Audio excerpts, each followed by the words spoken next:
Hey, what is going on, everybody? And in today's video, I want to have a discussion about the recently stated increased farmability that Scopely promised us would happen. This was on the Rogue blog post from I think it was about 2 weeks ago. I want to talk once again where we're at regarding farmability and why this really is the #1 issue in the game, in my opinion. Even above things like teal gear or other bottlenecks, I think this fundamentally has and is one of the worst problems this game has ever had. That being said, I want to take a look at the likelihood that things might actually get better and how things really look when you compare the data on farmable characters and how long we've been waiting. And also, just maybe, we might see another character next week at the rate they're going. Maybe. But all that and more, so if you're ready to go, then let's boil this down.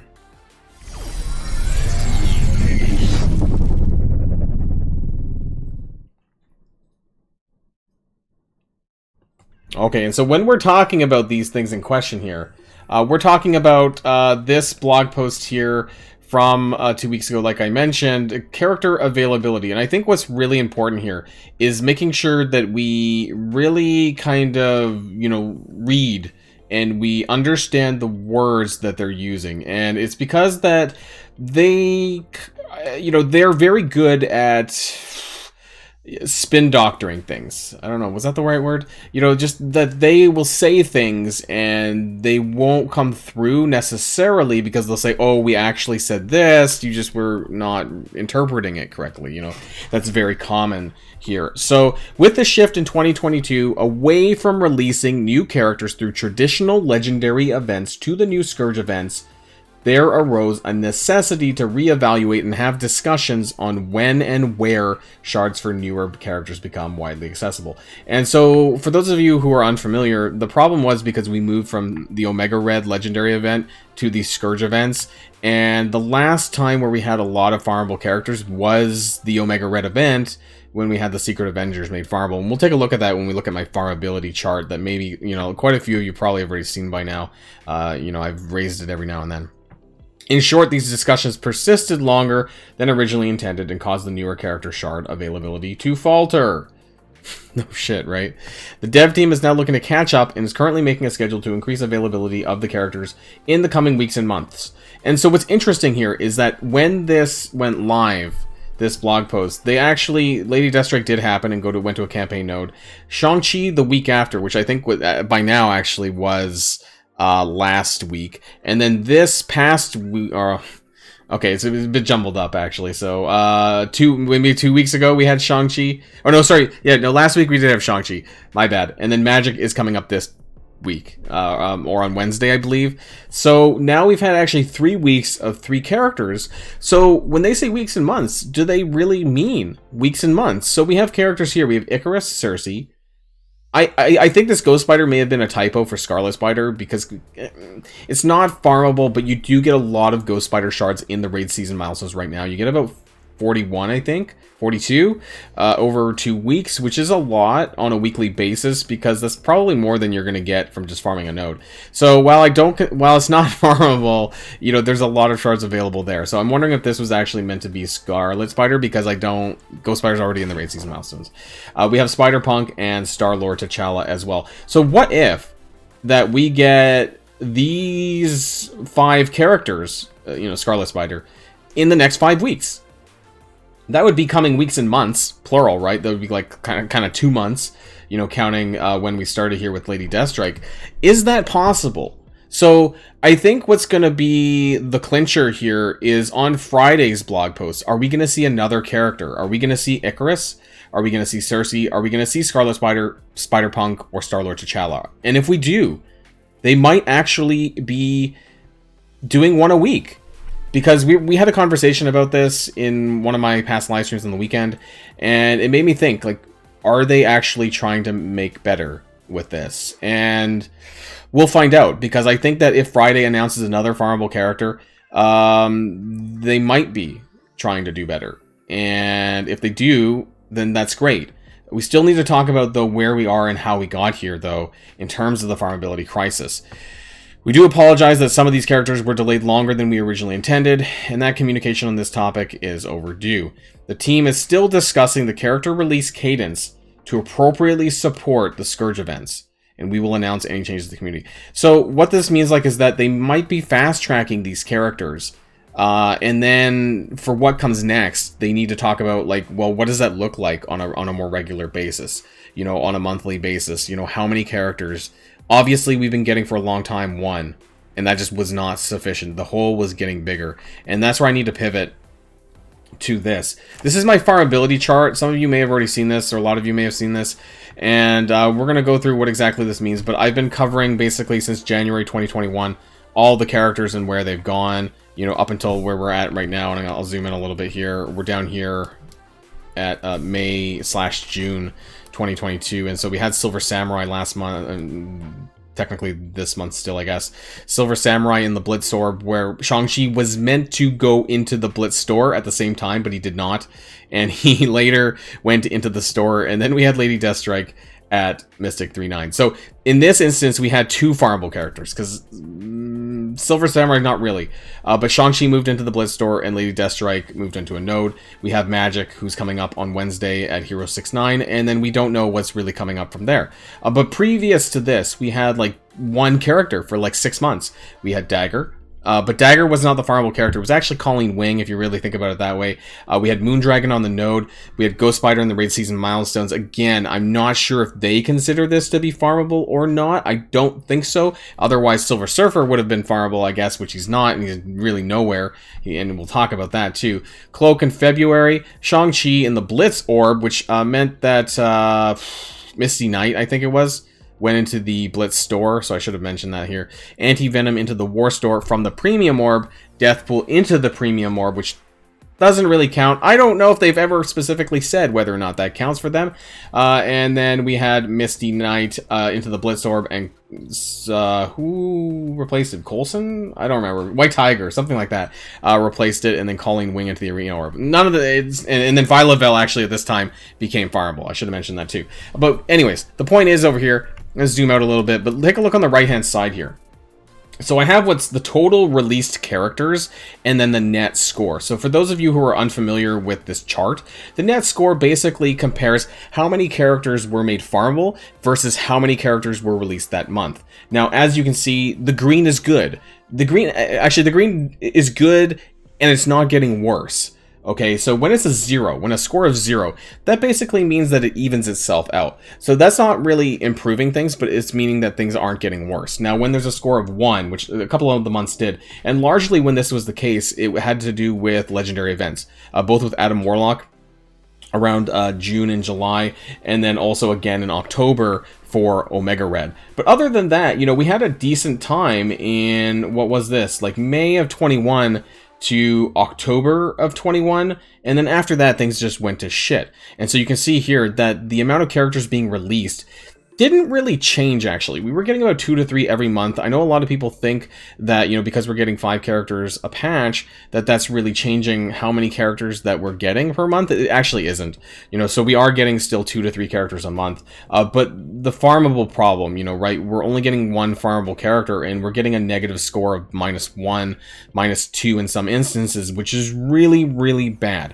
That means that the hole gets deeper and deeper and deeper and deeper. And so basically what we're at is we're at a number of -11. What does -11 mean? -11 basically means that we need 11 farmable characters now to dig ourselves out of the hole.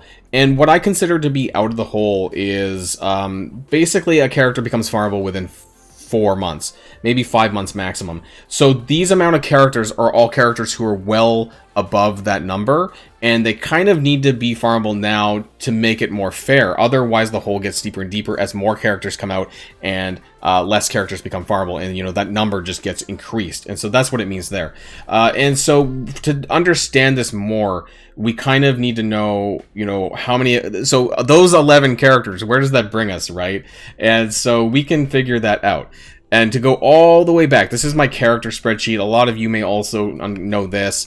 I'm a little bit in the way. I'm going to zoom in a little bit here. So I want to start with some of the characters that are out that is not farmable, right? Some of the oldest characters. And I think we start all the way back at Emma Frost. So Emma Frost I have a bit of a problem with because she is released on August the 2nd, 2020, and she's still in the milestone orbs. If it comes to August the 2nd, 2022, I am going to have a fit, and I'm going to do a video on this alone. So she's the oldest character that is quote-unquote not farmable, and so she's one of the 11, right? So let's try to count down 11 characters. So Emma Frost, after that, it skips quite a bit, because we have here in the green category, this is the green column of farmability. So Emma Frost is the only one that's really not, and then we scroll all the way down to Silver Surfer, I think, and so he's still not available, and he's from, I don't know, over here, not that it matters, March of 2021. What's important here is the farmable category and also the days since release. So it's been 441 days since Silver Surfer has been released, and he's still not farmable. So he's character number 2. Kestrel would be character number 3. That's 397 days since release. Fourth would be, I think after this, Deathpool, because she's in the premium orb, so I don't really consider that to be farmable. So that's character number 4. And then we can kind of jump ahead a little bit, because we do, I don't know why that says that. We are pretty much up to Dagger. So Dagger would count as well, because she's in the arena orb. To me, that's not farmable. So that would be character number 5, would be making Dagger more permanently in the arena store, things like that, or moving someone else on into the arena orb. And number 6 and 7 would be Cersei and Icarus. We could say that Silver Samurai into the store would be number 8, if you want to count that. Otherwise, if you're skipping Silver Samurai, then 8 would be... Magic hasn't happened yet as of recording this video, so that still counts. And then 9, 10, 11 basically takes us to the end of patch 5.9. So to the end of Star-Lord T'Challa, right? That's like, if we can get all of these characters that I just mentioned all the way up to Star-Lord T'Challa, now, unfortunately, like it literally means now, like not later, like in 2 or 3 months time, because then the hole still gets a little bit bigger, then that's where we need to be. We need to have Star-Lord T'Challa and everyone else available now at this moment. So the question is, are we going to get these characters on a weekly basis? Are we going to get, some? Are we going to get all of the characters that are mentioned here in this list on a weekly basis? And that's the real question. When it comes to Friday's blog post, are we going to see one of these characters that aren't there announced to be farmable? And I'm curious what you guys think. Personally, Cersei and Icarus to me seems like characters that are going to be in the premium orb. They maybe boots Kestrel and Deathpool out, possibly, and then that makes them farmable, and so that, I guess, counts. That still counts, even though Cersei and Icarus won't be farmable, the others will be, and then therefore, it's still, in a way, it makes other characters farmable. I would like to see Scarlet Spider and Spider-Punk farmable as well, because they're required for Web Warriors, which is for the second round of the Pestilence event for newer players, or wherever they decide to put them, so that they can have a chance to unlock Morgan Le Fay. That'll help there. And then, we don't really need Star-Lord T'Challa farmable, but I mean, he's the last on that list there, right? So, I mean, I would like him to be somewhere as well. And so that's where we need to be. And so where does that put us for the other characters? After Star-Lord T'Challa, we're at Maya, Echo, Kate Bishop, Dr. Voodoo, and Morbius. Frankly, I think that they're going to skip Echo and Kate Bishop, and they're going to jump to Dr. Voodoo after they get around to Star-Lord T'Challa, because we know that Echo and Kate Bishop and the Young Avengers are the required team for the Famine Rogue event. So I don't think that's likely. I think that they're honestly, they've skipped characters, in farmability before. I think that they're going to do this until Famine's probably well and done. And then they'll decide to do Echo and Kate Bishop because, it's already over, right? And I would kind of expect some of these characters in Darkhold not to be coming in some time either. But what's really important here is if you look at my column of the days since release, like where I feel is appropriate is no more than 5 months. I would like it to be 4 months, which is honestly where Echo is now at 118 days. Kate Bishop is 107. Star-Lord T'Challa is at 131. So at the bare minimum, I hope that he becomes farmable in the next couple of weeks so that we don't go over 5 months. But I want to go backwards, though, and take a look at how many days that some characters have been, because that's where I want to finish off. We have Lady Deathstrike with 214 days. That was 7 months. We had Moondragon. Where is she? She went a super long time.